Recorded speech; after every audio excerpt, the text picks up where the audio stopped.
deux, un, deux. Soyez bienvenus tous ce matin. Vous êtes beaucoup plus nombreux que ce que je pensais.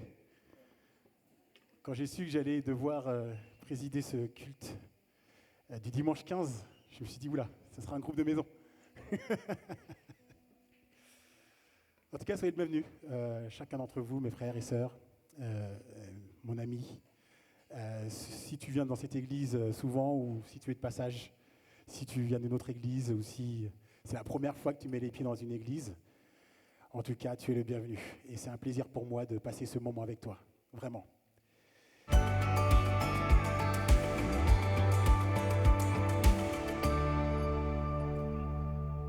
Merci pour le générique. Il va falloir que je m'habitue. En tout cas, soyez les bienvenus. Si vous nous suivez aussi en vidéo, soyez vraiment le bienvenu pour partager ce moment avec nous. Et la question que je me suis posée en me projetant dans cette matinée avec vous, c'est de savoir quelles sont nos attentes ce matin. En venant ici ce matin, quelles sont tes attentes? Quelles sont mes attentes? Je me suis posé la question aussi. Est-ce que c'est écouter et chanter des beaux cantiques? Et ça, bien sûr, c'est une bonne chose. J'attends que ça. Voir les frères et sœurs aussi, la communion fraternelle, c'est vraiment génial et j'aime beaucoup ça aussi. Est-ce que c'est pour écouter l'enseignement que va nous apporter Manu justement tout à l'heure, qui est une très bonne chose? Est-ce que c'est l'attente d'adresser tes prières au Seigneur ce matin avec l'Assemblée, qui est une très bonne chose? Je me posais cette question, quelles sont les attentes de chacun ce matin en venant ici? Et je me suis tourné vers le dictionnaire pour savoir ce que dit le dictionnaire français de la définition du mot culte, parce que nous rendons un culte ce matin au Seigneur Jésus-Christ. Et qu'est-ce que dit le dictionnaire? Il dit que le culte, le mot culte, désigne un ensemble de pratiques réglées par une religion. Alors, ça m'a refroidi. Hein. Franchement, j'ai vu ça, je suis waouh, c'est pas du tout la conception que j'avais. Alors certes, nous avons des habitudes, comme je disais tout à l'heure, chanter, prier, écouter le message, saluer les frères et sœurs. On pourrait appeler ça des habitudes ou des pratiques, peut-être. Mais même ça, ce ne serait peut-être pas ma définition du culte. Est-ce que vous êtes d'accord avec moi que ce matin, la vraie définition de notre culte ensemble, c'est de venir à la rencontre de Dieu? Amen. Est-ce que vous êtes d'accord avec moi que ce matin, en venant ici, on s'attend à ce que Dieu vienne à notre rencontre? Est-ce qu'il nous parle? Est-ce qu'il se manifeste? Ça, pour moi, c'est la définition du culte que nous vivons chaque dimanche. Même si nous avons l'habitude de faire certaines choses, mais chaque dimanche, j'espère pour toi, en tout cas c'est le cas pour moi, qu'en venant ici, avec les frères et sœurs, avec les chants et les prières, avec tout ce qu'on vit, c'est de s'attendre à ce que le Seigneur vienne nous rencontrer, qu'il se manifeste, qu'il nous surprenne, qu'il nous parle particulièrement ce matin. Parce que nous avons un Dieu vivant, n'est-ce pas? Et pour cela, justement, je vais prier, parce qu'il est là, justement, et parce qu'il est vivant. Seigneur, ce matin, nous sommes vraiment dans la joie de venir ici. Nous sommes dans la joie de nous retrouver entre frères et sœurs. Nous sommes dans la joie de rencontrer même de nouvelles personnes. Nous sommes dans la joie, Seigneur, tout simplement parce que nous savons qu'ensemble, à travers ces chants, ces prières, nous allons venir à ta rencontre. Et nous te prions, nous invoquons ton nom, Jésus-Christ, nous invoquons ton Saint-Esprit ce matin à nous aider à nous approcher de toi, à nous dépouiller de ce qui nous empêche d'approcher de toi. Saint-Esprit, viens porter nos louanges, viens porter nos prières. Peut-être que nous n'avons pas les mots, nous avons peut-être des choses sur le cœur ce matin, des émotions fortes, des épreuves que nous traversons. Viens nous aider à les présenter devant le trône de grâce, devant le trône du Père. Saint-Esprit, aide-nous ce matin à venir à la rencontre de Jésus-Christ pour la gloire de l'unique nom de Jésus. Amen. Amen. Amen. Et ce que nous allons faire, bien sûr, nous allons chanter, mais je vais vous inviter à vous lever parce qu'on va lire un psaume justement par rapport à ce que nous voulons vivre ce matin, qui nous encourage à tourner les yeux vers le Seigneur. Je n'ai pas pris la zapette, autant pour moi. Merci. Ce psaume 34, à partir du verset 2, dit « Je bénirai l'Éternel en tout temps, et à jamais mes lèvres le loueront. Mon sujet de fierté, c'est l'Éternel. Que les humbles l'entendent. » Merci Wilfried. « Que les humbles l'entendent et qu'ils se réjouissent. Venez proclamer avec moi que l'Éternel est grand. Exaltons-le ensemble. Moi, je me suis tourné vers l'Éternel et il m'a répondu. Oui, il m'a délivré de toutes mes frayeurs. Ou qui regarde vers l'Éternel est rayonnant de joie. Et son visage n'aura pas à rougir de honte. Un malheureux a appelé et l'Éternel a attendu, car il a délivré de toutes ses détresses. L'ange de l'Éternel campe autour de ceux qui le craignent et les délivre. Goûtez ce matin, oui, goûte. Goûtez et constatez que l'Éternel est bon. Oui, heureux l'homme qui trouve son refuge en lui.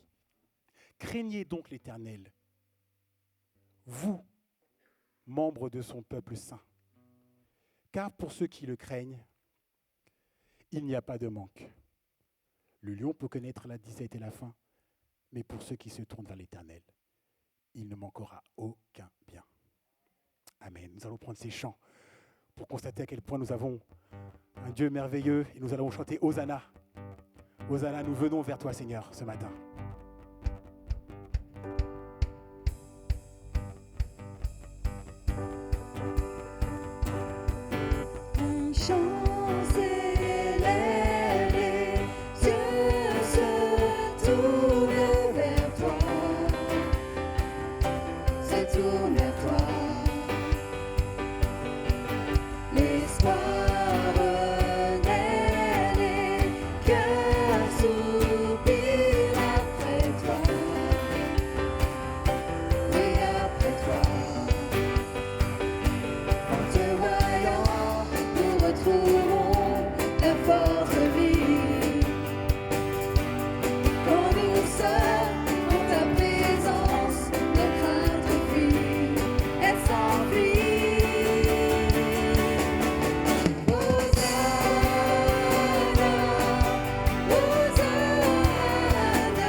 Proclamer que Dieu est merveilleux, si merveilleux, et son immense amour est merveilleux.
m'as saisi par ton amour, car rien sur la terre n'est merveilleux comme toi.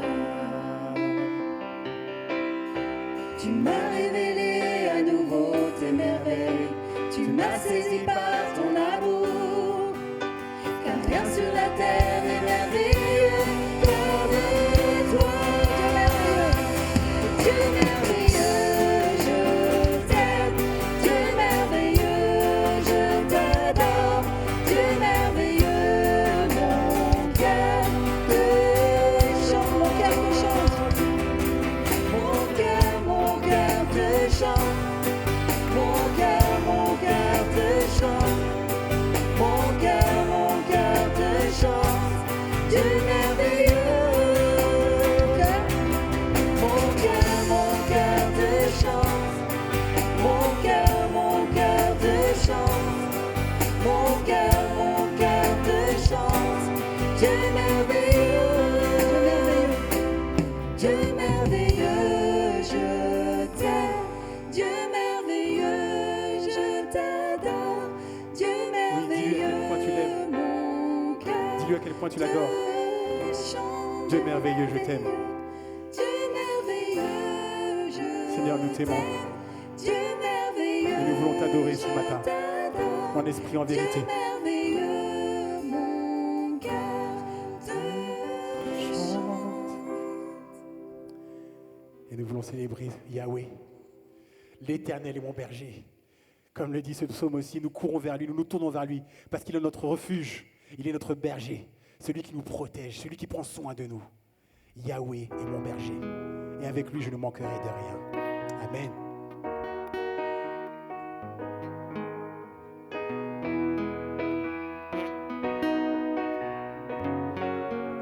Oh, On y va.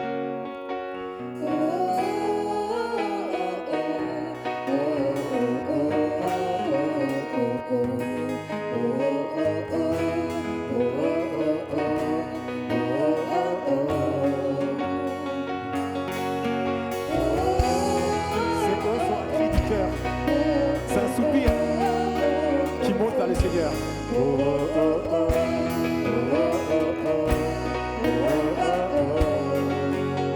L'Éternel est mon berger. l'Éternel est mon berger, de rien je ne manquerai. Oh mon âme, chante mon âme, pas à pas il me conduit.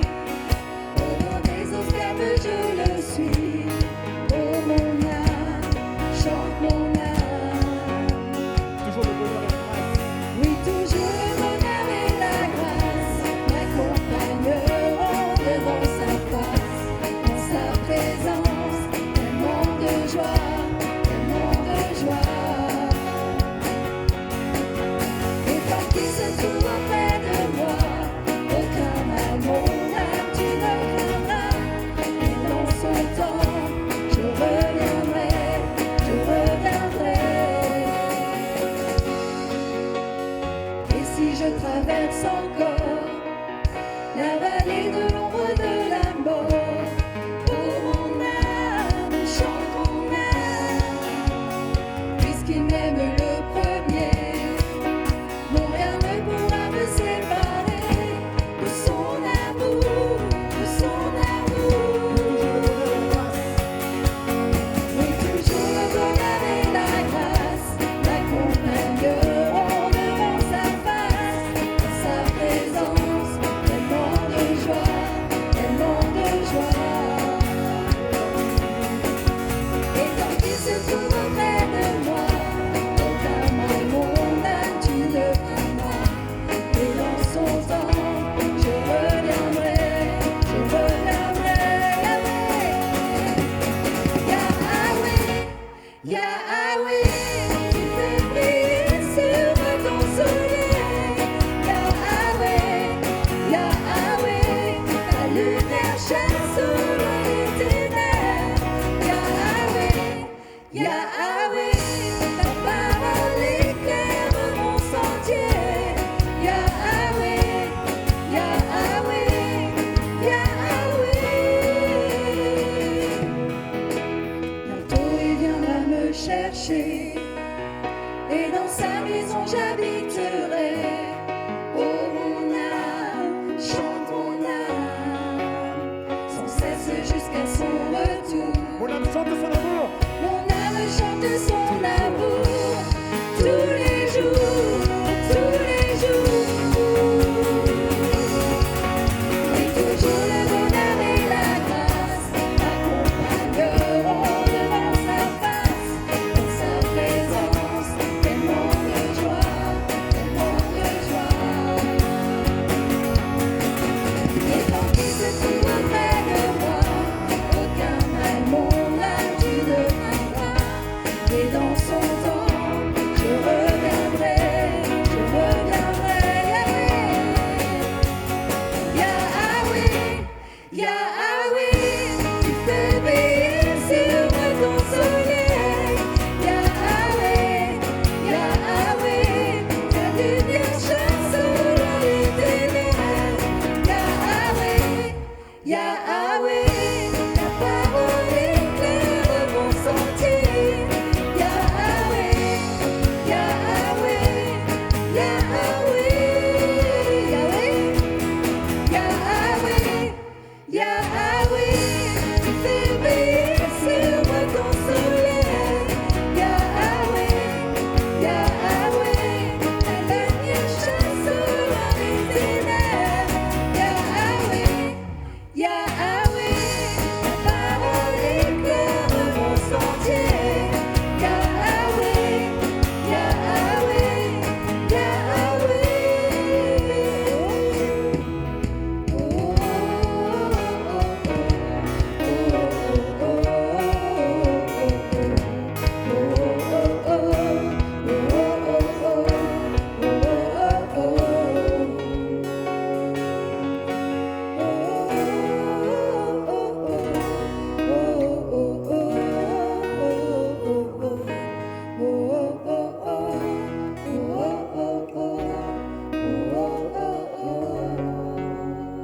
Où la musique va continuer, que ces hauts soient traduits par tes propres paroles, que tu puisses faire monter vers le Seigneur tes propres mots, tes propres hauts, par l'Esprit du Seigneur qui te pousse à l'adorer, à le remercier pour le bon berger qu'il est, le Dieu merveilleux qu'il est.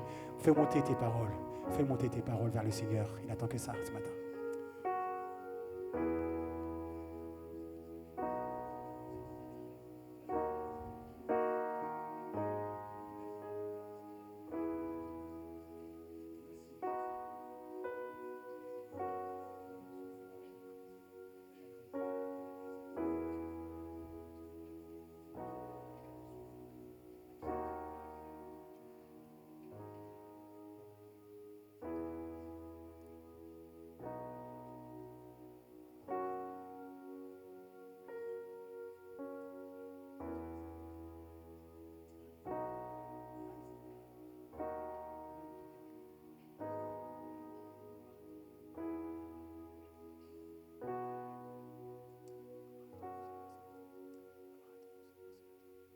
Gloire à ton nom, Seigneur. Je vais laisser les enfants ce matin rejoindre leur classe. Alors, ce matin, c'est de 3 à 8 ans, si je ne me trompe pas. Quelqu'un pourrait confirmer de l'enfance. Merci Manu. Les enfants de 3 à 8 ans peuvent rejoindre leur classe et continuer à adorer le Seigneur aussi dans leur classe, à le louer, à recevoir, à vivre à temps avec lui. Je vais prier pour eux aussi. Seigneur, merci pour ces merveilleux enfants. Merci pour cette grâce que tu nous fais, de voir des enfants grandir dans cette assemblée, de les voir louer ton nom, de recevoir ta parole, de pouvoir venir près de toi, tels qu'ils sont, avec leurs mots, avec ce qu'ils ont sur le cœur, leur souffrance aussi pour certains, leur joie, leur sujet de reconnaissance, leur sujet de prière. Seigneur, tu mets ta main sur les enfants comme sur chacun de nous. Ce matin, que tu puisses encore les bénir pour la gloire du nom de Jésus.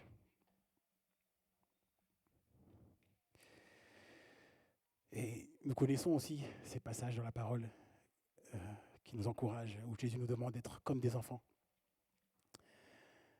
Parce que nous savons ce qui se passe en grandissant. Nous savons très bien ce qui se passe. Nous apprenons certaines règles. Nos parents nous donnent des règles de bonne conduite pour nous éduquer, pour nous enseigner. Nous apprenons à l'école des leçons aussi pour nous aider à nous développer, nous stimuler. Nous apprenons les lois aussi, les lois de la société, les codes civils. Nous apprenons plein de choses, plein de règles, plein de théorèmes, théories. Et c'est des choses bonnes qui enrichissent notre intelligence, notre savoir. Si bien que nous nous préoccupons auprès de suivre ces règles, de les appliquer à l'école, de bien les appliquer pour que ça marche dans les domaines des mathématiques, des sciences. Bien appliquer les règles pour pour la bienfaisance de chacun, les règles de société, de bonne conduite. Et nous nous sommes préoccupés de bien faire. Nous voulons bien faire. Et ça, les Israélites le savaient très bien aussi. Il y a 613 commandements dans la parole. Et ils étaient, pour beaucoup, très à cheval dessus. Parce que c'est comme ça qu'il fallait faire pour être bien. En grandissant, nos enfants apprennent des règles pour être bien. Et ils avaient ces 613 commandements. Si bien qu'ils étaient focalisés sur bien les faire. Si bien focalisés qu'ils avaient oublié celui qui régissait tous ces commandements même. Jésus va le rappeler dans Matthieu 22, au verset 37. « Tu aimeras le Seigneur, ton Dieu, de tout ton cœur, de toute ton âme et de toute ta pensée. » C'est là le commandement le plus grand et le plus important. Il y en a un second qui lui est semblable. « Tu aimeras ton prochain comme toi-même. » Tout ce qu'enseigne la loi et les prophètes est contenu dans ces deux commandements. Ils avaient, pour certains, et on voit dans la parole comment Jésus interpelle certains, oublié que l'amour était ce que Dieu nous demandait, notre cœur. Parce que l'amour, lui, il ne va pas calculer combien de règles je vais suivre. L'amour ne calcule pas. L'amour de Dieu ne calcule pas le temps que je passe dans sa présence. Il voudrait que je passe du temps dans sa présence parce qu'il sait que c'est un bon temps et il sait que ça me fait du bien. Mais cet amour ne va pas calculer. L'amour de Dieu ne calcule pas le nombre de fois qu'il me pardonne. Comme Jésus pourrait le dire, jusqu'à 7 fois, 177 fois, s'il faut. L'amour ne calcule pas. Dieu n'a pas calculé par amour le prix qu'il a payé, que Jésus-Christ a payé à la croix. Il a tout donné. Il n'a pas dit, ah, ce péché-là, peut-être ça. Non, il a tout donné. Il n'y a pas eu de calcul. L'amour ne calcule pas. Dieu ne calcule pas le temps passé à m'attendre afin que je revienne à lui.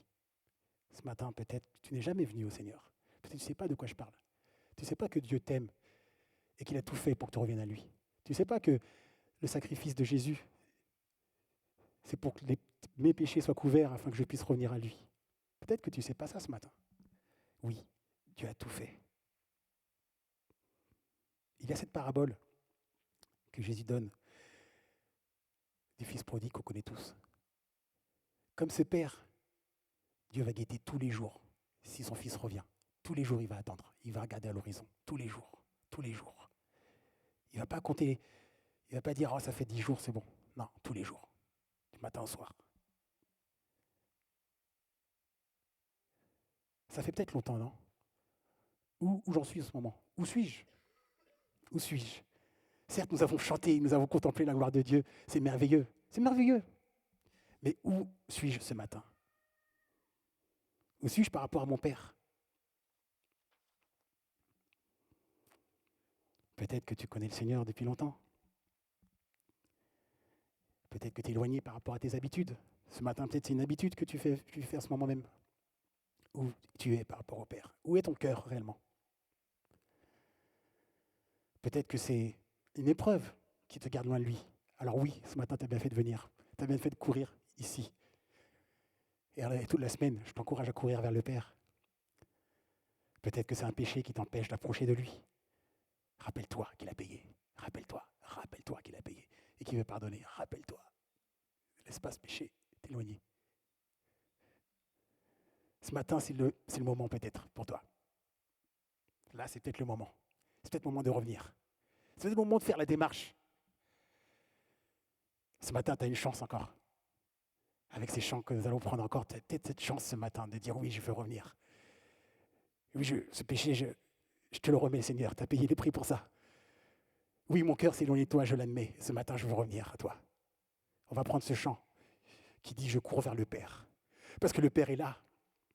Il est là. Il t'attend. Il regarde à l'horizon. Il attend que tu viennes. Il t'attend déjà. Ce matin, reviens. Je t'en supplie. On va prendre ce chant qui dit « Je cours vers le Père ».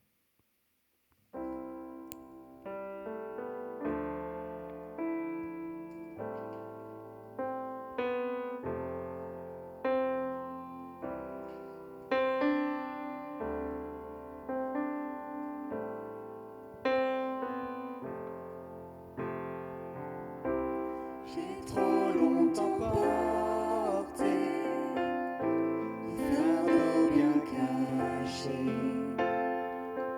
Tu ne m'as pas appelé pour seul les porter.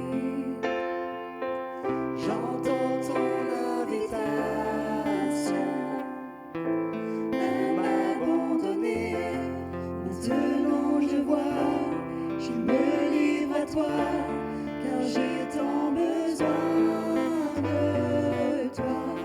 Je cours vers le Père, poussé par sa grâce.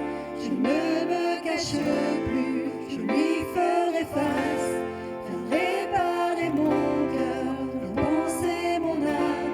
C'est vers le Père que je cours encore et encore et encore et encore.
Nous voyons au verset 20,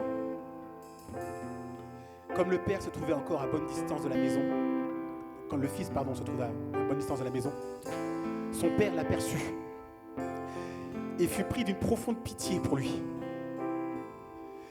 Il courut à la rencontre de son Fils et se jeta à son cou et l'embrassa longuement. Ce matin, c'est le Père qui court vers toi quand il te voit. Juste tu fais le premier pas et lui, il court vers toi. Il t'ouvre ses bras, il t'accueille, il t'embrasse longuement. Juste ce pas. Ce matin, le Seigneur a fait tout le reste. Il veut t'accueillir. Il veut t'accueillir, t'embrasser, te recevoir, t'aimer à nouveau. Tu avais saisi mon cœur avant mon premier souffle, à courir dans tes bras, c'est revenir à la vie. Et mon cœur s'emballe tout au fond de moi, ta grâce m'attire à toi, tel que je suis, tu me conduis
plutôt comme ce fils. 2 versets plus tôt, il nous est dit que ce fils se disait, je vais me mettre en route. J'irai trouver mon père. Et je lui dirai, mon père, j'ai péché contre Dieu et contre toi. Je ne mérite plus d'être considéré comme ton fils. Accepte-moi comme l'un de tes ouvriers. Il veut même plus, il préfère être esclave chez son père que loin de lui. Il préfère la petite place dans le royaume de Dieu plutôt que sans Dieu. Il reconnaît qu'il a péché. Il reconnaît qu'il a fait du tort. Ce matin, ayons cette attitude aussi. Tout ce temps passé, loin de lui. Venons auprès du Père et disons-lui, me voici. Me voici.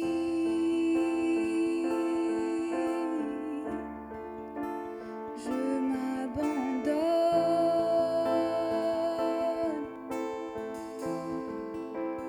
Premier des pécheurs et dernier des hommes.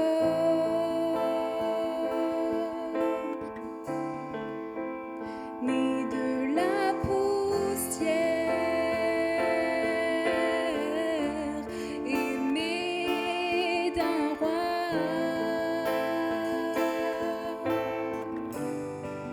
le roi de l'univers, aimé de toi.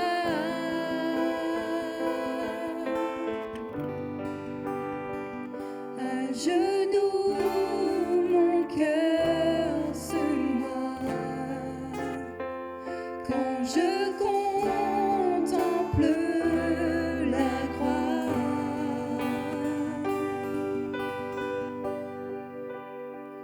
Et j'élève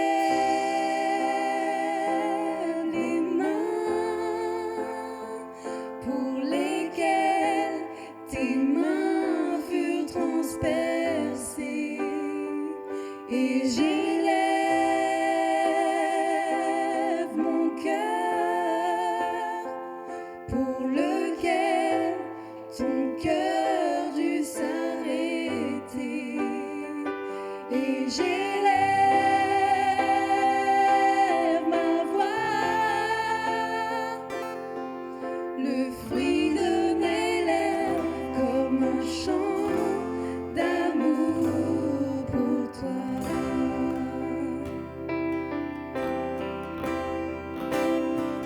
Me voici, et ma vie commence. Moi qui méritais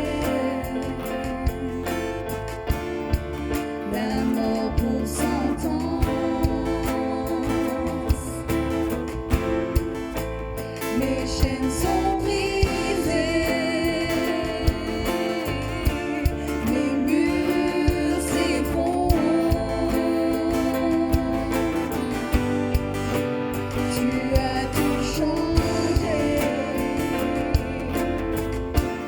en une seconde.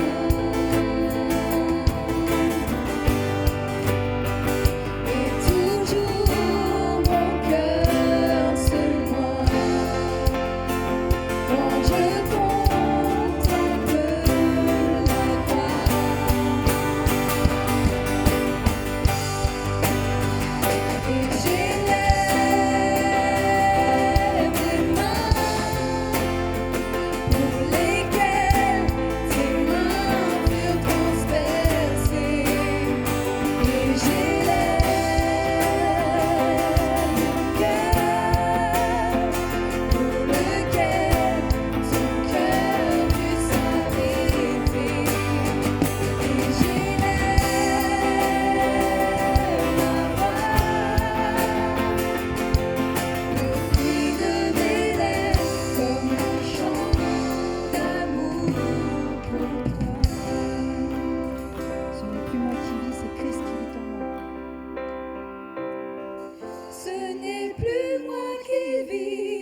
n'est plus moi qui vis. C'est l'Esprit de Dieu qui est en moi. Ce n'est plus moi qui vis, c'est Christ qui Mes anciennes habitudes, c'est fini. vit en moi.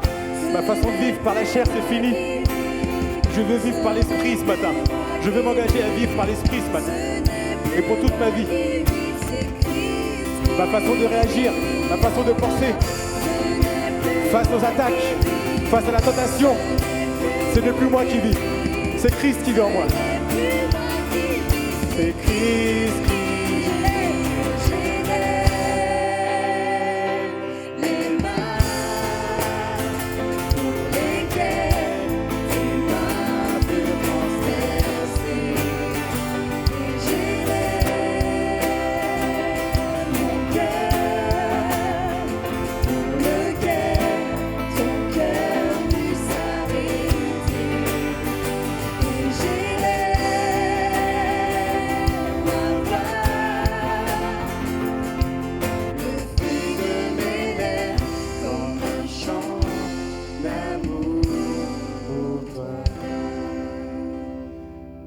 de mes lèvres comme un chant d'amour pour toi.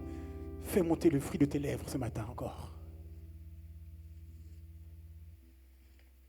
Merci Seigneur pour ta lumière qui chasse toutes ténèbres. Qui marche avec toi, Seigneur. Vis dans la lumière sur ton chemin. Nous te bénissons de nous avoir ouvert les yeux pour voir cette lumière. Et merci parce qu'elle est là à chaque instant. Ta parole est cette lumière. Ton esprit nous éclaire intérieurement. Béni sois-tu notre Dieu. Tu es le Dieu de Dieu.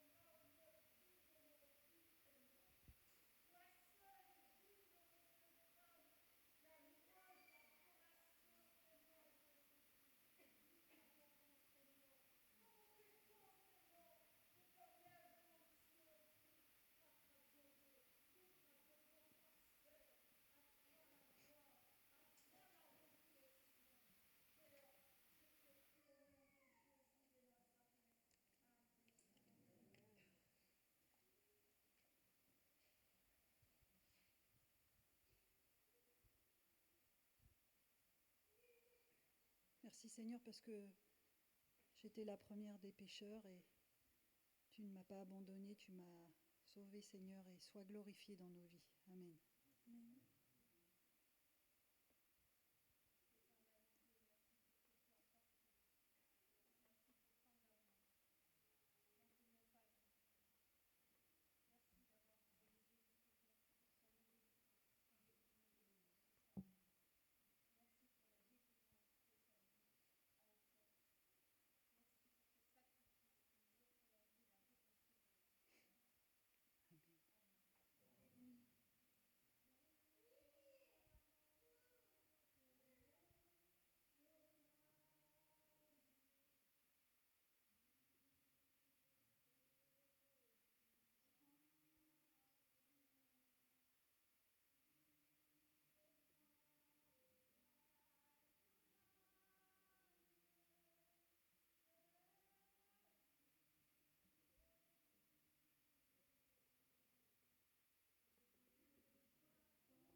Seigneur, cet amour, c'est...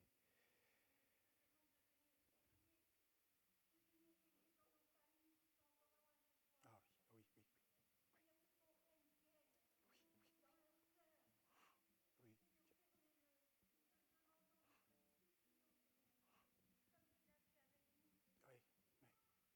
Non.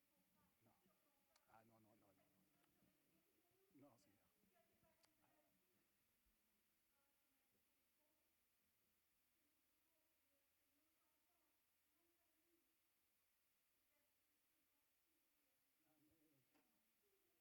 Amen.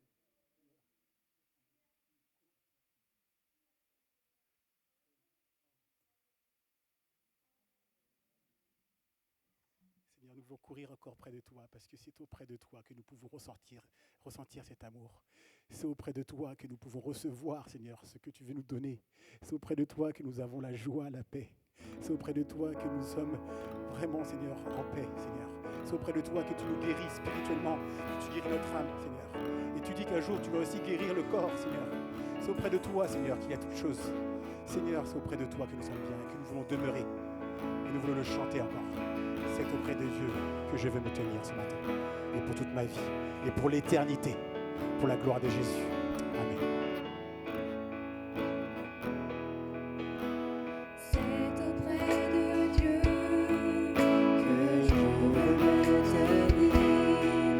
Il est mon Seigneur, mon roi.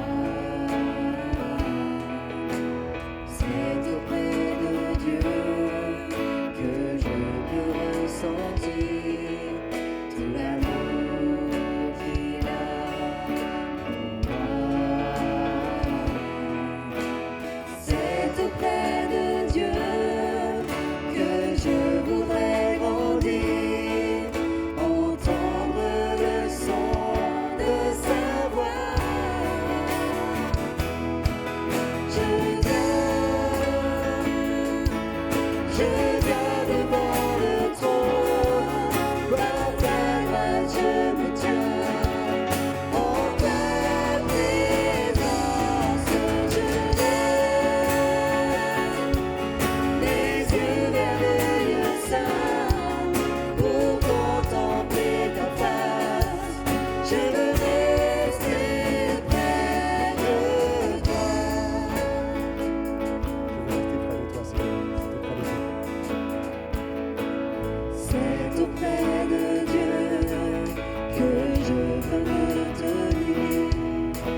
Merci Ludo. Bonjour à tous. Et je vous invite à prier ensemble.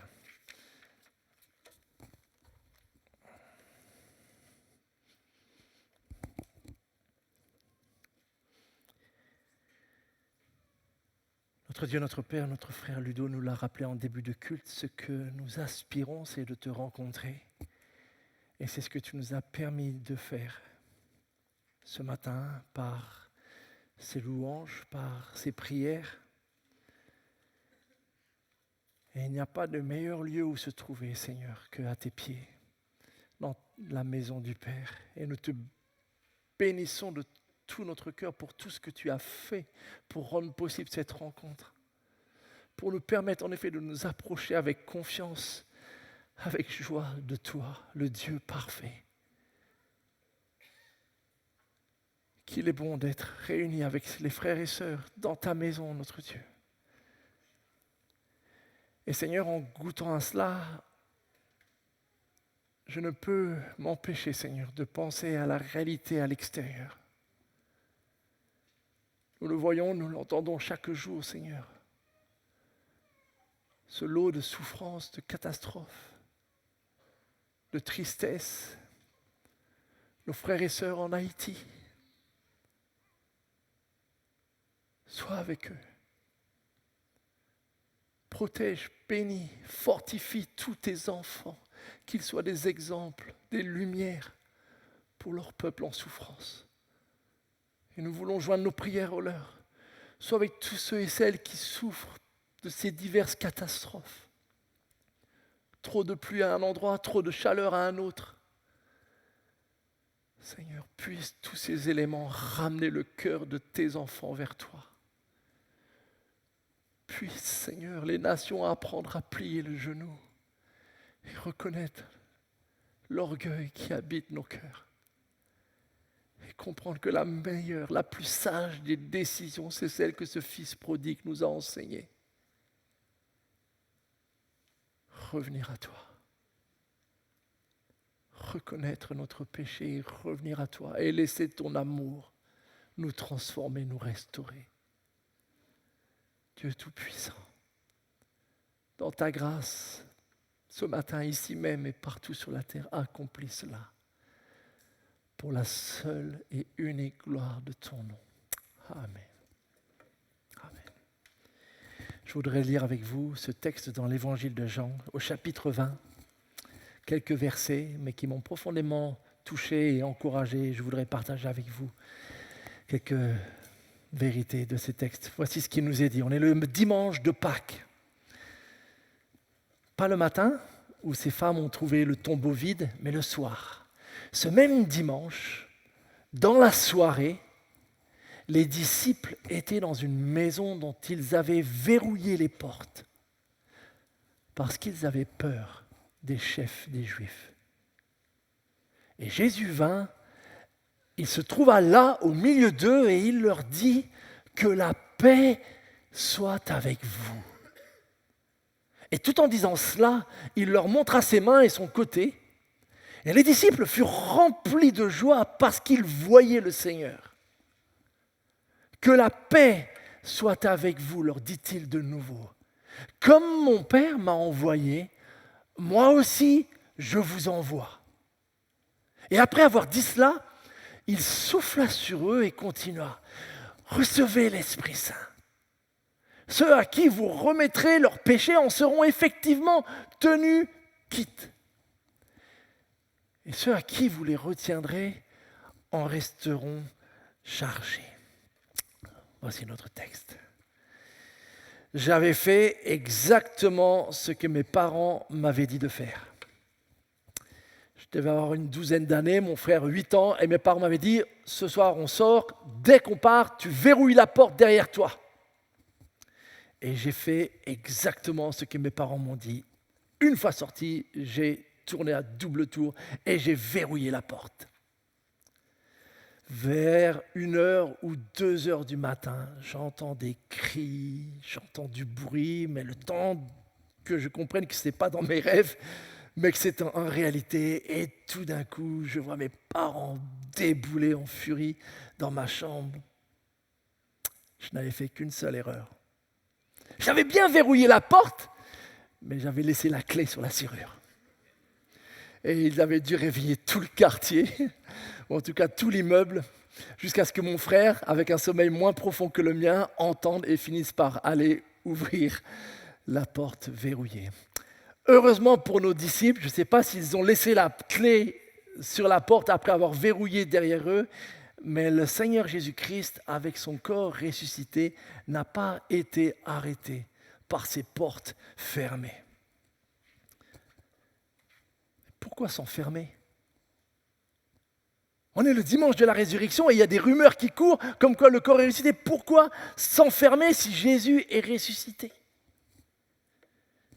Et en effet, bien que nous soyons le dimanche de la résurrection et que des témoignages commencent à répandre le bruit qu'il est ressuscité, les disciples se cachent dans une maison par peur. Certains pensent qu'ils sont peut-être dans la même maison où ils étaient lors du vendredi, jeudi soir, où ils ont célébré le repas de la Pâque, là où Jésus leur a lavé les pieds et où il leur a donné toutes leurs dernières recommandations. Mais en même temps, on peut imaginer sans trop de soucis l'état émotionnel des disciples. Et il nous est clairement dit que s'ils ont fait ça, c'est qu'ils ont peur des chefs des Juifs, pour la simple et bonne raison que ces mêmes chefs, il y a 2 jours et demi, ont arrêté, puis livré aux Romains leur Seigneur. Et donc, ils ont toutes ces pensées-là qui cogitent. Certains d'entre eux ont assisté à la scène de la crucifixion. Ils savent très bien ce qui s'est passé. Certains d'entre eux ont vu le corps mort de Jésus descendre, puis par Joseph et certaines femmes déposé dans le tombeau. Et donc, ils sont dans tout cet état émotionnel où ils revivent en accéléré leurs 3 années, ce qu'ils ont vu, ce qu'ils ont entendu, les miracles, les enseignements, les paroles de Jésus qui leur avait dit « Je vais monter à Jérusalem et voilà ce qui va arriver ». Et ils revivent tout cela. Et ils sont paralysés par la peur. Probablement, ils écoutent chaque bruit qui passe pas loin, ils ont les oreilles plus que grandes ouvertes, en se disant que chaque foulée de pas, ça y est, c'est leur tour, c'est leur arrestation. Sauf qu'il nous est dit que soudain, Jésus vint et il se trouva là, dans cette pièce, au milieu d'eux. Et il leur dit, que la paix soit avec vous. En lisant ce texte cette semaine, j'ai vraiment ressenti que nous avions besoin de ce texte et que ça aurait été dommage d'attendre le dimanche de Pâques 2022 pour lire à nouveau un texte qui a lieu le dimanche de la résurrection. L'équipe d'accueil n'a pas verrouillé les portes, soyez rassurés. Elles sont grandes ouvertes et vous n'aurez aucun de mal à sortir. Mais je pense que vous serez d'accord avec moi qu'il y a bien d'autres portes avec lesquelles on peut s'enfermer facilement.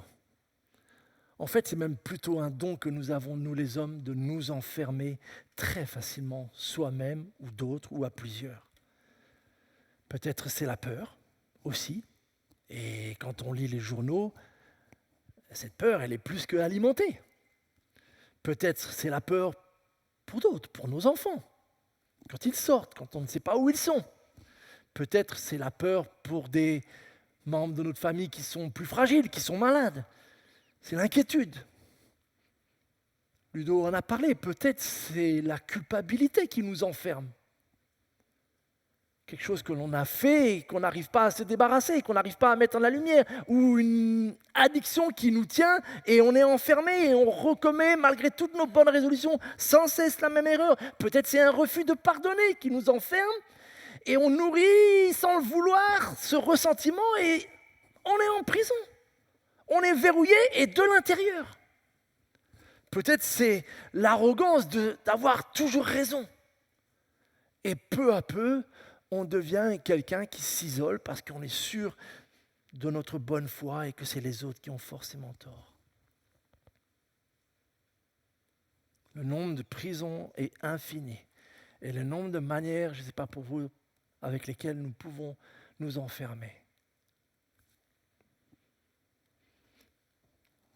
Et Jésus a promis à la fin de l'évangile de Matthieu qu'il serait avec nous tous les jours jusqu'à la fin du monde. Et il est présent ce matin, ici même, dans cet même lieu. Et ce qu'il a dit à ses disciples, c'est exactement la même chose qu'il veut te dire à toi, à nous. Et c'est la chose suivante. Que ma paix soit avec toi. Jésus se tint au milieu d'eux.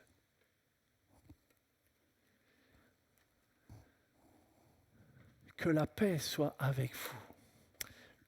Probablement, si Jésus s'est exprimé en hébreu ce dimanche soir-là, il lui a suffi d'un seul mot pour le dire. Shalom. Shalom, c'est un des mots les plus profonds et les plus riches de la langue hébraïque. Parce qu'il veut en effet à la fois exprimer la salutation, quand on se dit salut, shalom, et on a l'équivalent en français, et dans bien des langues, la racine du mot salut veut dire paix.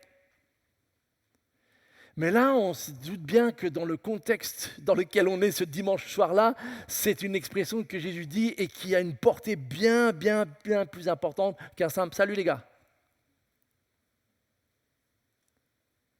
Que la paix soit avec vous. De quelle paix?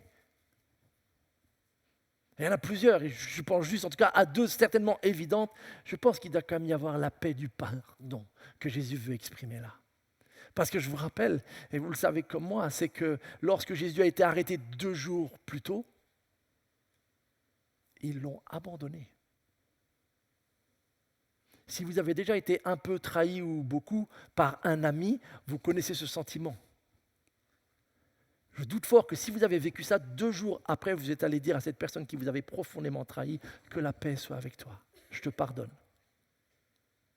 Et donc les disciples, la conscience lourde, la culpabilité évidente du fait qu'au moment J où ils avaient besoin de réagir différemment et d'être là, ils ont tout foiré. Il n'y a pas que Pierre qui est parti. Pierre, il a même un peu poursuivi. Il a tenté humainement, autant que possible, d'essayer de manifester qu'il était un peu plus zélé et fidèle que les autres. Il a fini par rater, mais parce que les autres, ils étaient partis depuis bien plus longtemps. Ils ont tous abandonné leur Seigneur. Et ce qu'ils ont fait, toi et moi, nous l'avons fait un bon paquet de fois dans toutes sortes de circonstances. Et pourtant, quand c'est le cas, Jésus revient vers nous toujours. C'est lui qui fait toujours le premier pas en fait. Et il offre cette paix. La paix du pardon. La paix, c'est du coup de ne plus être en guerre, ne plus être en conflit. Et parfois, Dieu a fait la paix avec nous depuis bien longtemps, mais c'est nous qui nourrissons ce conflit. Non, forcément, Dieu est encore en colère contre moi. Non, forcément, Dieu m'en veut encore. Non, forcément, il veut encore me faire payer ce que j'ai fait, donc il ne peut pas être en paix. La vérité, c'est qu'il a tout fait pour être en paix avec toi. Tu peux prolonger autant que tu veux, aussi longtemps que tu veux dans ton cœur, un état de guerre. Si tu regardes bien à la croix, tu découvriras qu'il y a un Dieu qui veut faire la paix. Et qui prononce cette paix. Il y a cette paix du pardon, mais je pense qu'il y a aussi cette paix de la victoire. Parce que là, il ne s'agit pas comme de n'importe quoi.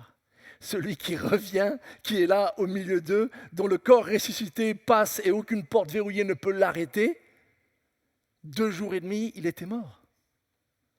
2 jours et demi sur la croix, il nous a dit qu'il a rendu son dernier souffle. Et il est là. Et quand ce même Jésus leur dit que la paix soit avec vous, vous imaginez la tristesse en accéléré, c'est l'effet inverse et tout d'un coup. Mais alors c'est vrai.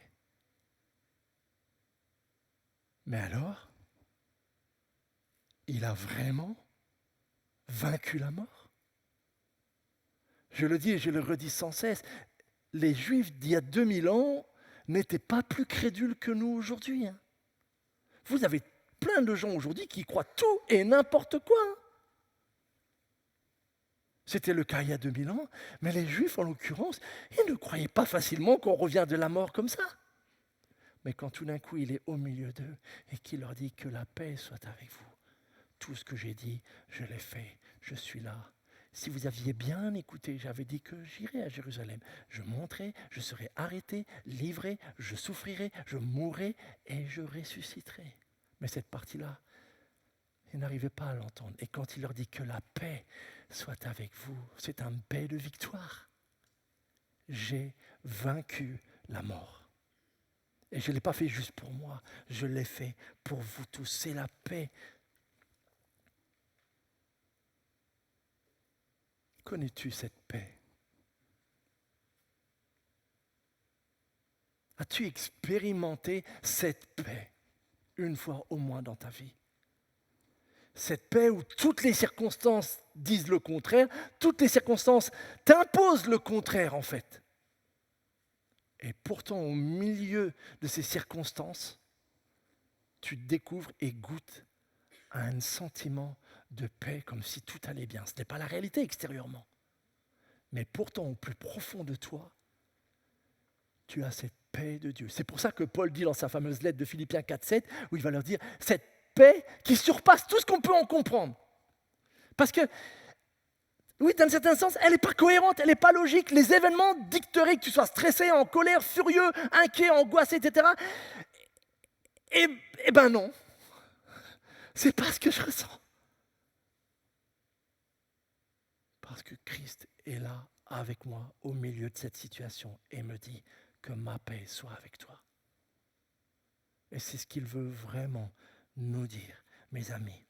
Et il le confirme parce que Jésus sait que parfois il nous faut plus que des mots. Et c'est pour ça que juste après leur avoir dit cela, il leur montra ses mains et son côté. Et les disciples alors furent remplis de joie parce qu'ils voyaient le Seigneur. Et ils comprenaient que celui qui est présent et qui est en train de leur dire que la paix soit avec vous, le ressuscité, c'est aussi le crucifié. Nous n'avons pas deux Jésus. Celui qui est là avec ce nouveau corps et celui qui était là avec eux pendant ces 3 années. Et il est là. Que la paix soit avec vous. Et ils furent remplis de joie. Et je veux vraiment insister sur cela. Parce que de cela va jaillir tout un renversement de situation pour les disciples. Mais on ne peut pas commencer à voir ce que Jésus va dire ensuite sans avoir reçu la paix, sans être habité. Et vous notez qu'en fait, ce n'est pas quelque chose que je peux faire. Ils la reçoivent, comme vous recevez une salutation.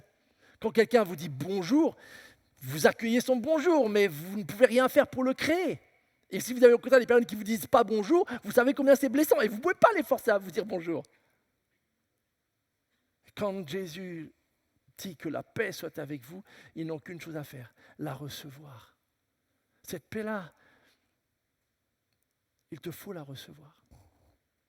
Le lui demander et dire Seigneur, je veux recevoir, je sais que tu veux me donner cette paix en ce moment et tu sais combien j'en ai besoin en plus. Je t'en prie, accorde-moi de la recevoir. Que ce soit la paix du pardon, la paix de la victoire, la paix de la réconciliation, peu importe. Reçois-la, vraiment. Accueille-la. C'est une grâce. Mais là où c'est très intéressant, c'est que cette paix-là, elle ne s'arrête pas là. Cette paix, elle va devenir aussitôt une responsabilité et une mission. Et ça, c'est très, très important aussi. Je l'ai dit dans ma prière au tout début de ce message, mais sincèrement, on sait très bien que lorsqu'on est ici, c'est quand même un avant-goût du ciel. Même si ça sera encore 1000 fois plus grandiose. On pourra se refaire la bise, on n'aura plus ces masques, mais c'est quand même un avant-goût du ciel parce qu'il y a cette relation. Moi, j'avoue, j'aime bien ce moment de l'été. Vous venez au culte avec un grand sourire, certains arrivent à pied, tout le monde est bien bronzé, etc. Et on se salue et il y a de la joie, etc. Mais 1 heure avant le début du culte, je vérifiais les informations. Et là, je peux vous assurer que ce n'était pas la paix. Et donc, la grande question, c'est que cette paix que Jésus m'offre, qu'est-ce qu'elle va changer quand je sors de ces lieux? Est-ce que c'est juste ma paix à moi et c'est comme mon petit truc à moi, c'est mon petit bijou autour du cou, ma bague au doigt, etc. Moi, j'ai la paix, tant pis, tu l'as pas, c'est pas grave. Ou est-ce que ça va devenir comme un mouvement en moi, en nous, en tant que chrétien? Et tout d'un coup, je comprends en fait que ce que je suis en train de recevoir gratuitement entraîne aussi une mission, une responsabilité. Et c'est ce que Jésus leur dit juste après à ses disciples. Que la paix soit avec vous, il le redit 2 fois. pour que le message passe bien. Que la paix soit avec vous, leur dit-il de nouveau. Et là, voici la mission. Comme mon Père m'a envoyé, moi aussi, je vous envoie. C'est une des tournures de phrases que Jésus préfère et que Jean cite à maintes et maintes reprises dans l'évangile de Jean. Le Père m'a envoyé pour ceci, le Père m'a envoyé ceci, parce que si je fais cela, c'est parce que le Père m'a envoyé pour faire cela. Très très fréquemment, Jésus affectionne cette expression pour dire tout ce qu'il fait, tout ce qu'il dit, c'est parce que c'est le Père qui l'a envoyé pour le faire et pour le dire. Il y a une vraie obéissance que Jésus met en avant et il veut leur faire comprendre que, oui, sa mission, c'est de faire ce que le Père l'a envoyé faire. Et on peut le comprendre. Et Jésus est parfaitement obéissant et dans ce sens-là, il est un véritable modèle. Mais ce qui est troublant, c'est que pour résumer maintenant la mission des apôtres et par voie de conséquence pour nous, c'est qu'il leur dit « Comme le Père m'a envoyé, moi aussi je vous envoie. » Attends. Nous qui avons déjà du mal à avoir la paix, tu veux nous envoyer où? Dehors? Mais t'as vu ce qui se passe? Il y a 2 jours, ils t'ont arrêté, ils t'ont crucifié et tu veux déjà nous envoyer? Laisse-nous souffler un peu. Comme le Père m'a envoyé, moi aussi je vous envoie. Et ça, c'est toute la compréhension de la vie chrétienne lorsqu'on devient chrétien. Alors, il y a une grande différence. Nous ne sommes pas Dieu et nous ne sommes pas le Sauveur. Nous ne pouvons mourir pour les péchés de personne. Et nous ne sommes pas le Fils de Dieu venu du ciel. Il y a des limites au parallèle. Mais il y a de grandes similitudes par contre, et celles-là, il nous faut bien les comprendre, parce que ce n'est pas un hasard si Jésus dit « Comme le Père m'a envoyé, moi aussi je vous envoie ». L'un des premiers parallèles, c'est cette humilité. C'est que le Seigneur Jésus, bien qu'étant de la gloire, lorsqu'il est entré dans ce monde, s'est abaissé, s'est humilié et entré dans les difficultés, dans les péchés de la vie de tous ceux de son époque. Et lorsqu'il vient vers nous, vous savez très bien qu'il ne nous demande pas « Faites le ménage dans votre cœur, je viendrai après ». Non, il arrive dans notre cœur quand ça pue, quand c'est moche, quand c'est laid, etc. Telle que est la situation. Il vient, il entre dans notre monde et franchement, il y a des endroits sur la terre, je n'aimerais pas aller.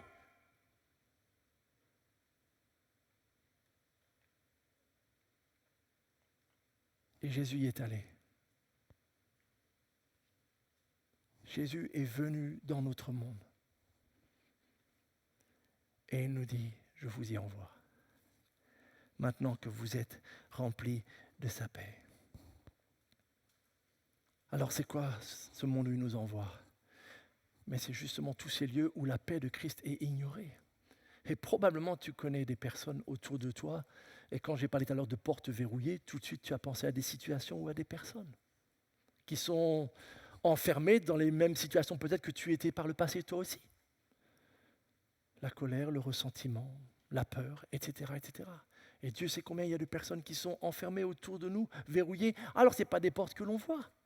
Bien que parfois c'est les portes des maisons. Et en plus avec ce confinement, qu'est-ce que c'est dur maintenant de se rencontrer dans la rue, tout le monde est enfermé chez soi. Mais les portes les plus terribles, mais les plus importantes, ce sont celles que les gens verrouillent dans leur cœur. Et Jésus nous dit, ne restez plus cachés. Sortez, je vous envoie. Et j'aimerais bien préciser que Jésus n'est pas en train de donner un conseil, mais il est en train de leur donner un ordre. Il ne leur donne pas, écoutez, ça serait bien que vous alliez, etc., parce que j'ai quand même vu des situations qui sont un peu tristes, donc si de temps en temps vous avez un petit peu de temps, etc., ça serait peut-être bien d'aller apporter un peu de la paix que je vous ai donnée, pas trop souvent, rassurez-vous. Jésus ne parle pas comme ça. Moi, je vous envoie. Et il nous envoie d'abord de là où nous venons. Notre contexte familial, notre contexte de quartier, notre contexte professionnel, avant de se dire, oh, pourvu qu'il ne m'envoie pas en Afghanistan. Pourtant, il y aurait bien besoin là-bas. C'est qu'une question de semaine avant que tous les chrétiens de Kaboul vont de nouveau connaître l'enfer. Et on est là et on ne peut rien faire, on peut prier. Mais avant d'aller en Afghanistan, il y a beaucoup de lieux autour de toi où Jésus voudrait nous envoyer. Et j'aimerais vraiment nous encourager. Je sais qu'on est le 15 août, mais je n'ai pas envie d'attendre forcément qu'il faille un dimanche d'évangélisation pour parler de cela. Qui autour de toi en ce moment aurait bien besoin d'entendre que Jésus veut amener la paix dans son cœur, dans sa vie, dans sa situation? Et c'est toi qui l'envoies. Humblement.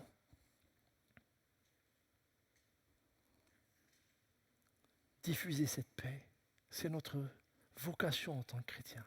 À partir du moment où tu deviens chrétien, tu deviens un artisan de paix. Les chrétiens qui prennent les armes, les chrétiens qui font je ne sais quoi, etc., et tout, sont tout simplement pas des chrétiens. À partir du moment où j'ai reçu la paix de Dieu, je ne peux que diffuser la paix.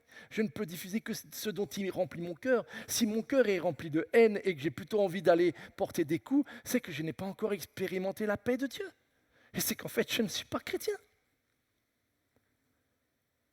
Quand nous devenons chrétiens, nous devenons inévitablement artisans de paix. C'est la logique de sa vie en nous, c'est la logique de sa paix reçue.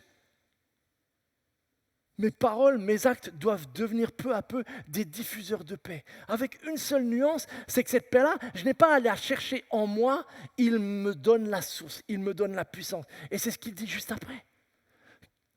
Après avoir dit cela, il souffla sur eux et continua, recevez l'Esprit Saint. Quand Jésus donne une mission, il équipe pour sa mission. Quand Jésus nous confie une responsabilité, vient toujours ce qui va nous permettre d'accomplir cette responsabilité. Et heureusement, parce que si par nos petites forces, en tant que chrétiens, nous devions arriver à solutionner tous les problèmes du monde, vous le savez comme moi, on est découragé d'avance. Comment est-ce que je peux ? Si je rends visite à quelqu'un qui est malade, qu'est-ce que moi je peux faire personnellement ? Si je rends visite à une couple qui se déchire, qu'est-ce que je peux faire humainement ? Rien. Absolument rien, pasteur ou pas pasteur, rien.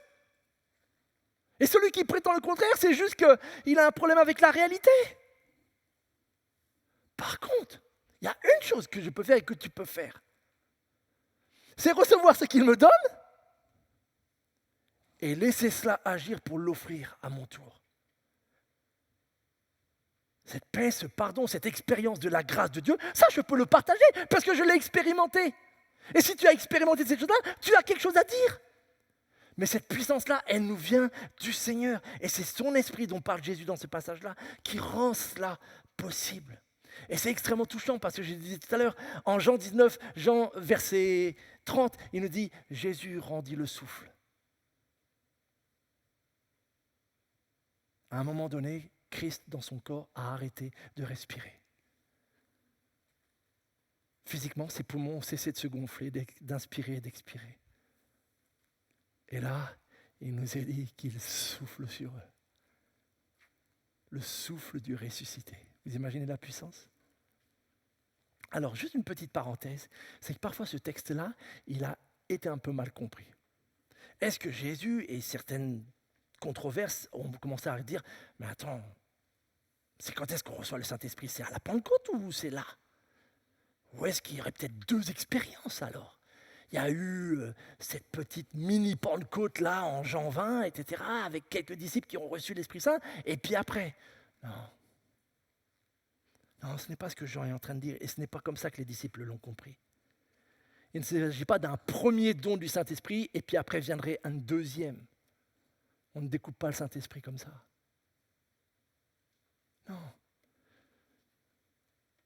La preuve qu'ils n'ont pas vécu là, à cet instant-là, ce qu'ils vont vivre plus tard à la Pentecôte, c'est qu'en fait, on découvre que dans les jours qui suivent, ils n'ont pas beaucoup changé. En fait, quelques jours après, ils sont de nouveau dans la maison, les portes verrouillées. Il y a juste une chose qui change, c'est que cette fois-ci, il y a Thomas, parce que là, ils ne sont que 10. Et en plus, si là, ils recevrent le Saint-Esprit, ça veut dire qu'en fait, tous les apôtres ne l'ont pas reçu, puisque Thomas n'est pas présent dans la salle. Et on voit bien que malgré ce que Jésus va leur dire, ils ne sont pas remplis du zèle pour évangéliser comme ils le seront à la Pentecôte. Et encore plus, pendant ces fameux 14 jours entre la Pâque et la Pentecôte, Jésus n'a cessé de leur dire une chose, attendez à Jérusalem, restez à Jérusalem, jusqu'à ce que le don, jusqu'à ce que l'Esprit Saint et sa puissance viennent sur vous. Restez à Jérusalem, ne quittez pas Jérusalem. Non, ce que Jésus est en train de faire là est extrêmement lourd de sens. C'est pour qu'ils comprennent avec quelle puissance ils devront accomplir cette mission, cet envoi à partir de la Pentecôte. Et il accomplit un geste en effet symbolique en mimant cela par le souffle. C'est-à-dire qu'ils comprennent qu'en fait, à la Pentecôte, quand le vent et le souffle violent va descendre sur eux et les remplir, ce n'est autre que le souffle de Christ du ciel qui les remplit. Et il leur donne une espèce d'anticipation, si vous voulez, au travers de ce geste symbolique. Il souffla sur eux. Et un autre sens qui aiguille cela, c'est que le mot souffler n'est pas celui qu'on trouve d'habitude pour souffler dans la Bible. En fait, celui qu'ils ont choisi, on le trouve que 2 fois, voire 3 fois, et c'est très intéressant les moments où on le trouve. On retrouve le mot souffler que Jésus utilise là, quand en Genèse 2, 27, quand il souffla dans les narines pour créer. C'est le souffle de la nouvelle création. Parce que la résurrection et la victoire sur la mort amènent une nouvelle création. On le retrouve dans un autre endroit, et là aussi, ce n'est pas un hasard. Dans Ézéchiel 37, quand l'Esprit souffla sur les corps squelettiques. Vous connaissez ce texte ? Ézéchiel 37. Le souffle qui redonne. Le souffle là que Jésus veut leur faire comprendre, c'est que le souffle, la puissance que je vais vous donner pour accomplir cette mission-là, ce n'est ni plus ni moins qu'une nouvelle création. Je vais créer par mon souffle un nouveau peuple, une nouvelle création. Et vous en aurez besoin pour accomplir ce que je vous demande. Car sans le Saint-Esprit, nous le savons, nous ne pouvons rien faire, frères et sœurs. Nous ne pouvons rien faire par notre propre puissance. Par contre, nous pouvons demander avec confiance cette puissance, cette grâce d'être remplis de lui constamment pour pouvoir accomplir, pour que lorsque nous prions pour les malades, pour que lorsque nous témoignons de notre foi, pour que lorsque nous accomplissons la volonté du Seigneur, nous puissions vraiment le faire animés de son esprit et non de notre orgueil, de nos bonnes idées, etc. Et là, c'est ce qui fait toute la différence.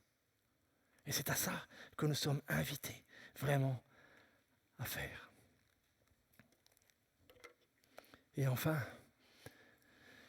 il n'y a pas de mission sans message. Oui, nous apportons la paix, mais bien plus encore. Il y a une bonne nouvelle à communiquer, et ce message, c'est un message de pardon et de libération. Voici comment Jésus le résume. Après avoir dit cela, il souffla sur eux, recevez l'Esprit Saint. Ceux à qui vous remettrez, notez qu'il parle plus au futur. Leurs péchés en seront effectivement tenus quittes. Et ceux à qui vous les retiendrez en resteront chargés. Là aussi, j'ouvre juste une parenthèse, parce que peut-être si vous avez un arrière-plan catholique, vous savez très bien qu'à un moment donné dans l'histoire de l'Église catholique a compris ce texte-là différemment de ce qu'on a l'habitude de comprendre. Et l'une des théories et des interprétations, c'est de dire, donc en fait, les apôtres, ils vont avoir le pouvoir de pardonner les péchés. Et c'est comme ça que c'est peu à peu généralisé, par exemple, la pratique de la confession. Où du coup, peu à peu, je confesse mes fautes, et c'est le prêtre qui déclare, et s'il ne le fait pas, il n'y a pas de pardon, qui déclare que je suis absous.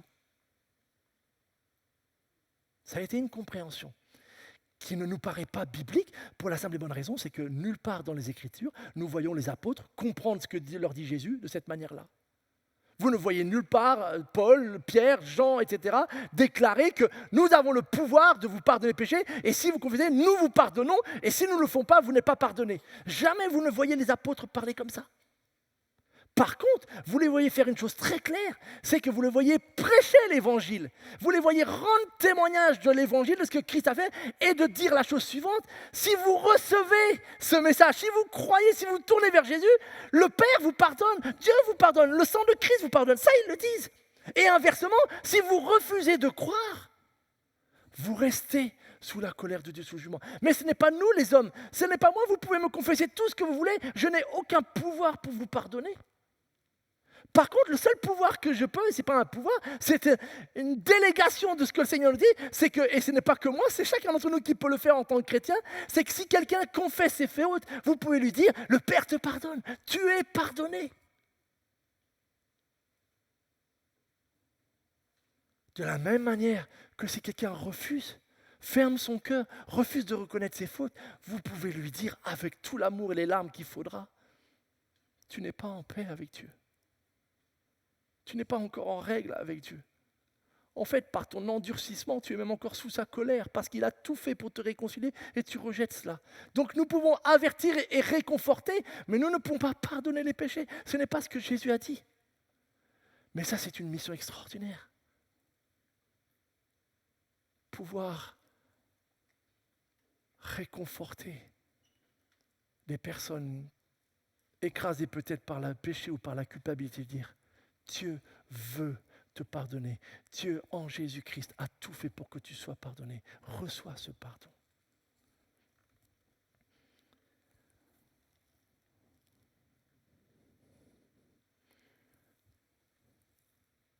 Dans ces quelques versets, il y a vraiment un message pour nous aujourd'hui, mes amis. Je ne veux pas exagérer ce qui se passe autour de nous, mais je ne peux pas non plus le minimiser.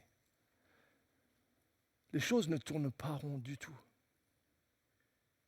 Il n'y a pas besoin d'être prophète pour le comprendre. Et le problème, c'est que ça génère toutes sortes de tensions. Et on le voit aussi à l'échelle de notre pays, où on voit une société qui se fracture de plus en plus et qui ne se supporte plus les uns les autres. C'est la réalité du monde qui nous attend dès que nous sortirons de ce lieu. Et donc, il y a un immense enjeu pour nous en tant que chrétiens sur quelle attitude je vais avoir dans ce monde une fois que je sors. Est-ce que je cherche mon camp ? Et je me positionne là et je commence à tirer sur l'autre d'en face ? Parce qu'il n'est pas d'accord avec moi, parce qu'il ne fait pas ceci, parce que cela, etc. Est-ce que c'est ça notre mission ? Parce que si c'est ça, Christ est mort pour rien pour toi.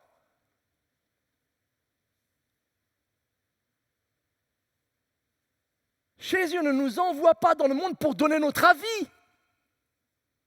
Comme le Père m'a envoyé, je vous envoie, pas pour répondre mes convictions à moi. On s'en balance. Depuis quand c'est important ce que je pense, ce que je crois, sur telle ou telle chose secondaire de la vie ?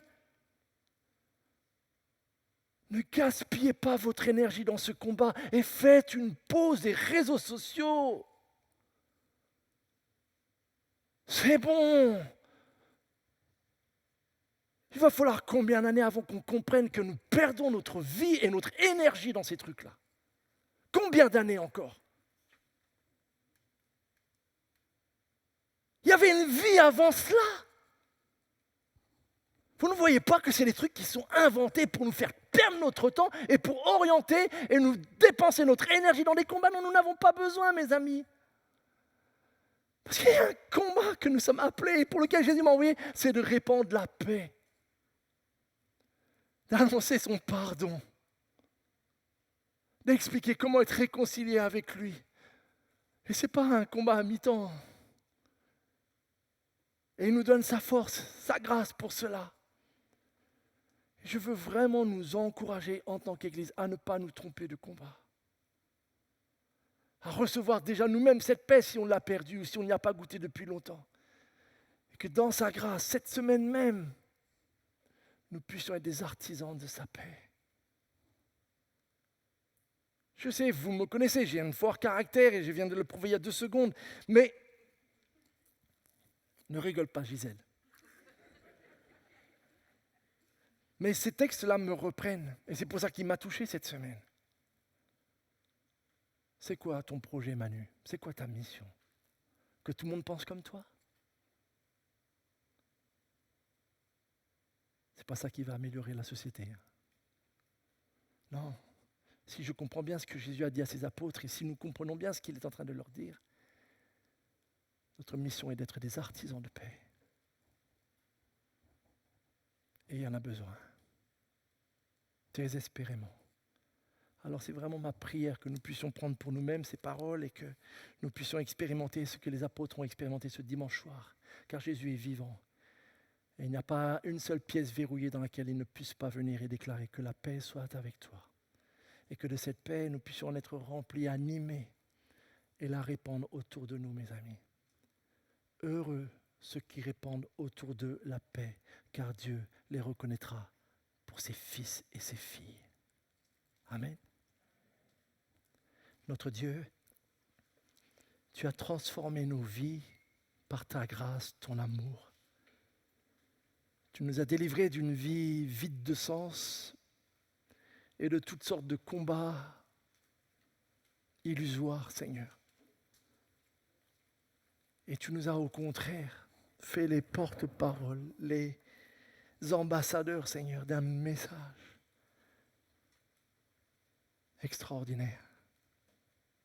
Et en même temps, qui correspond tellement à celui dont nos sociétés, dont nos familles, dont nos entourages ont besoin, Seigneur. Être en paix à nouveau avec toi. Revenir à toi. Goûter à cette paix du pardon, goûter à cette paix que tu es vivant et ressuscité et qu'il y a une nouvelle création à laquelle nous commençons à goûter, mais dont le meilleur est à venir, Seigneur. Notre espérance, elle est en toi.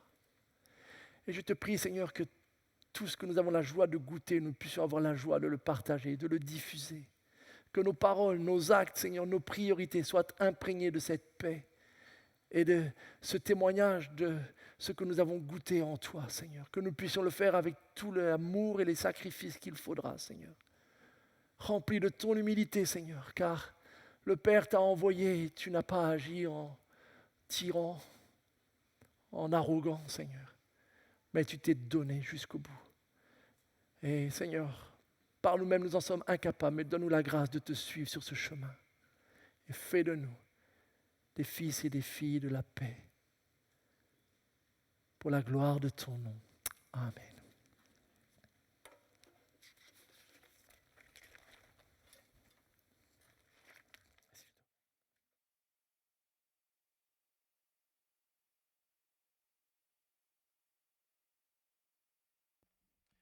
Nous allons nous lever et prendre ce dernier chant qui est ce chant que nous avons pris tout à l'heure. Je cours vers le Père afin de recevoir cette paix premièrement et d'être, comme l'a dit Manu, cet artisan, comme Jésus nous le demande, cet artisan de paix.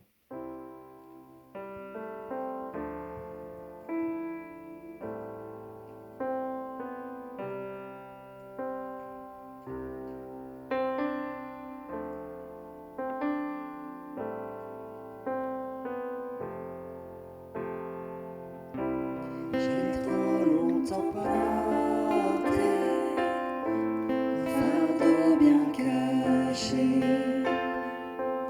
Tu ne m'as pas appelé pour seul le porter.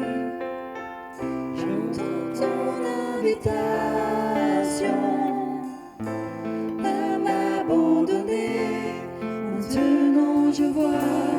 Je me livre à toi, car j'ai tant besoin de toi. Je cours vers le Père, poussé par sa grâce. Je ne me cache plus, je lui ferai face. Viens réparer mon cœur, la pensée, mon âme. C'est vers le Père que je cours encore et encore et encore et encore.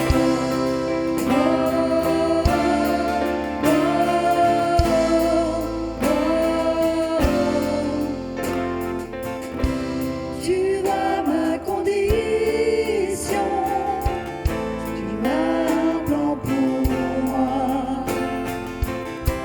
Ton Fils, ma rédemption, payé sur la croix. Je n'ai pas d'explication devant cet amour. Je ne comprends pas, je ne saisis pas, mais j'ai tant besoin de toi.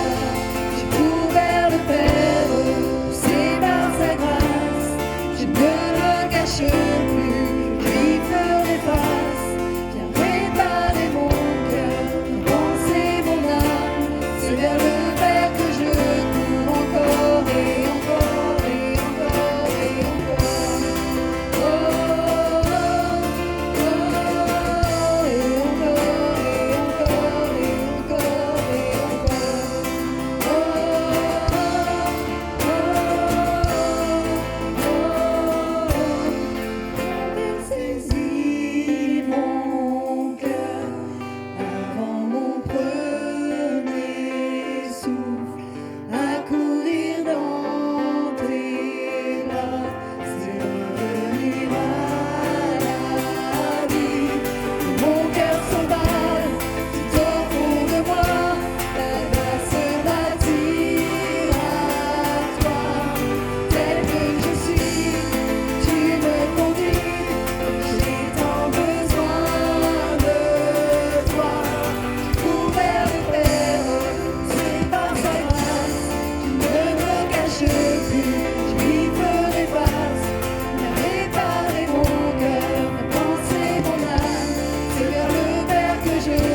encore.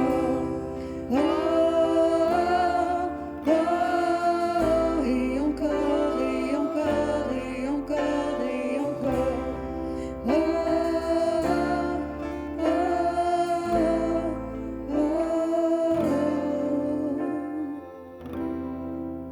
Seigneur, merci. Je vais laisser place pour les annonces à Manu.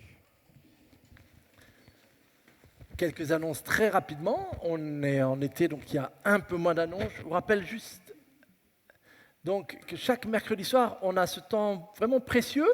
On est peu nombreux, donc je ne sais pas si c'est parce que tout le monde est ou se sent encore en vacances, mais comme vous voyez, je l'évoquais dans le message, il y a quand même des situations qui demandent que les chrétiens se réunissent pour prier. Et on a encore eu la triste nouvelle hier soir, j'ai vu vite fait ce matin. Donc en tout cas, le séisme en Haïti, et sans compter tous les autres, malheureusement, catastrophes. Donc il faut qu'on puisse prier. Alors, je sais qu'on peut tous prier de chez soi, mais en tout cas, si vous voulez prier à plusieurs, sachez que tous les mercredis soirs, donc à 20h30, on se retrouve pour un temps justement de partage autour de la parole, de prière, et on a notre petite tradition de manger une bonne part de pastèques, et elles sont très bonnes. Donc voilà, si vous avez en tout cas envie, soyez les bienvenus le mercredi à 20h30. Donc les cultes, je vous rappelle, parce que certains se sont trompés, on le met partout sur le site internet et chaque dimanche, mais donc les cultes sont revenus depuis début juillet à 10h30, notre ancien horaire, puisqu'on ne fait plus qu'un seul culte. Donc voilà, à 10h30, en attendant, Dieu voulant, de pouvoir rouvrir notre espace convivial et le café à la rentrée. On l'espère, on vous tiendra au courant. Donc voilà les deux annonces. Si vous avez à cœur de aussi apporter votre offrande au Seigneur par les finances, sachez que donc vous avez les différents moyens sur le site internet ou sinon avec les troncs qui sont à la sortie du côté gauche. Voilà, je vous souhaite en tout cas la paix du Seigneur, qu'elle soit avec vous et vous accompagne tout au long de cette semaine, et passez un bon dimanche avec vos proches et que Dieu vous bénisse.